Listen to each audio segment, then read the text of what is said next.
Assalamualaikum warahmatullahi wabarakatuh. Halo anakku semuanya. Kali ini kita akan belajar mengenai bab puisi. Kira-kira bagaimana ya pengertian dari puisi, jenis dan juga unsur-unsurnya? Yuk simak video berikut sampai selesai.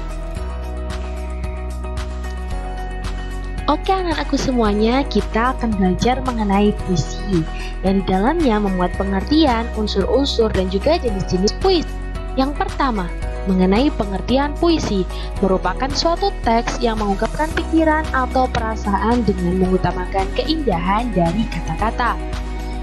Berikut adalah contoh dari sebuah puisi yang berjudul Hujan Bulan Juni, karya Sapardi. Kita baca bareng-bareng ya.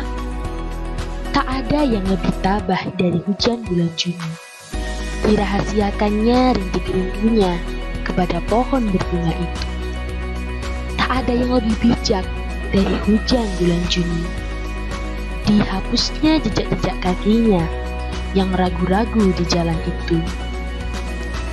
Tak ada yang lebih arif dari hujan bulan Juni.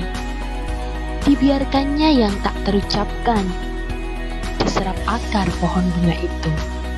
Oke, terima kasih ya anakku semuanya sudah ikut membaca puisi. Itu tadi merupakan salah satu contoh puisi yang sudah umum ya, yang berjudul Hujan Bulan Juni. Selanjutnya mengenai unsur-unsur puisi. Kira-kira di dalam puisi itu memuat apa saja ya? Yang pertama, yaitu memuat majas dan juga irama. Majas atau figurative language adalah bahasa kias yang dipergunakan untuk menciptakan kesan tertentu bagi penyimak atau pembacanya. Contohnya yaitu laut yang biru seakan menatapku dalam keheningan.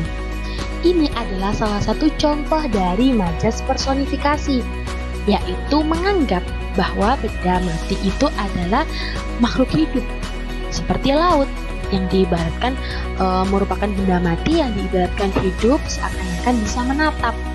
Nah, majas ini ada banyak sekali macamnya. Ada majas perbandingan, ada majas hiperbola, ada majas tentang yang tadi ya, personifikasi dan lain sebagainya.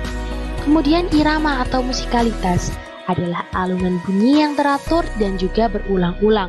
Tentunya dalam sebuah puisi ada puisi yang huruf vokal di akhirnya itu berakhiran sama seperti a semua atau i semua dan lain sebagainya. Yang kedua ada kata konotasi, merupakan kata yang bermakna tidak sebenarnya. Kata itu telah mengalami penambahan-penambahan baik berdasarkan pengalaman, kesan maupun imajinasi dan perasaan penyair. Kita lihat pada tabel berikut ini. Ini merupakan kata-kata yang tadi ada di puisi Hujan Bulan Juni. Contohnya ya, yang paling umum adalah yang nomor 4, yaitu ada jejak-jejak kaki. Kalau kita lihat atau kita telusuri bahwa makna dari jejak kaki, makna dasarnya adalah berupa tapak kaki kan? Akan tetapi dalam sebuah puisi makna itu sudah merupakan makna konotasi, yaitu makna tambahan yang berarti bahwa jejak-jejak kaki ini berarti pengalaman hidup. Contoh lainnya adalah jalan. Nah, kalau kita lihat secara umum, jalan itu adalah makna dasarnya tempat untuk melintas atau yang sering kita lalui, jalan kaki, naik sepeda, naik motor, naik mobil dan lain sebagainya. Akan tetapi di dalam puisi, jalan ini bermakna konotasi, yaitu maknanya alur kehidupan. Jadi menggambarkan sebuah alur kehidupan seseorang. Selanjutnya yaitu kata berlambang. Yang ketiga ya, yang merupakan kata yang menjadi simbol bagi suatu maksud tertentu. Simbol ini bisa berupa gambar, warna, ataupun kata-kata. Contohnya yaitu senja yang hilang. Yang ini mensimbolkan bahwa ada perasaan yang sedih karena kehilangan. Ada contoh lain yaitu mendung, yang menggambarkan bahwa perasaan penyairnya sedang sedih.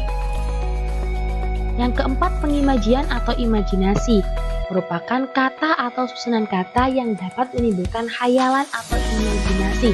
Tentunya di dalam puisi, kata-kata yang disusun merupakan kata-kata imajinasi atau perasaan dari si penyairnya. Ini bertujuan agar pembaca seolah-olah bisa merasakan, mendengar atau melihat sesuatu yang disampaikan atau diungkapkan oleh penyair, sehingga apa yang kita bacakan pada puisi tersebut bisa masuk ke pembacanya. Selanjutnya yaitu jenis-jenis. Yang pertama yaitu puisi naratif, merupakan puisi yang isinya berupa ungkapan penyair dalam bentuk cerita atau penjelasan. Nah, ada dua jenis puisi naratif yang terkenal, yakni puisi balada dan juga puisi romansa. Puisi balada merupakan puisi yang berisi cerita mengenai orang hebat, perkasa atau tokoh yang dipuja-puja. Sedangkan untuk puisi romansa adalah puisi yang berisi kisah percintaan, kekelahian hingga petualangan yang disajikan dengan gaya yang romantik atau romantis. Yang kedua adalah puisi lirik, merupakan puisi yang isinya berupa ungkapan batin individu penyair yang isinya bisa berupa gagasan, pengalaman, serta suasana batin yang ada di dalam diri dan juga sekitarnya.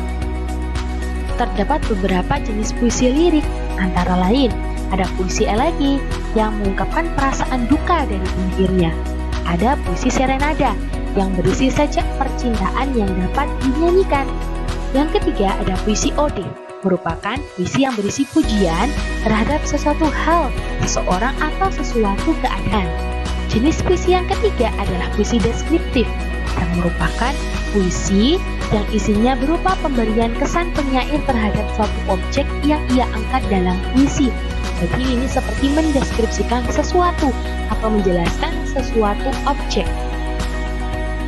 Bisa berupa peristiwa, keadaan, benda, hingga suasana yang menarik. Ada dua jenis puisi yang deskriptif yang biasa dibuat atau yang umum ya. Yang pertama ada satire, yang mengungkapkan rasa ketidakpuasan penyair mengenai suatu keadaan dengan cara menyindir atau menyatakan sesuatu yang sebaliknya. Yang kedua ada puisi kritik sosial, puisi yang menyatakan rasa tidak senang terhadap seseorang atau keadaan dengan cara membeberkan hal yang rusak pada objek yang diangkat dari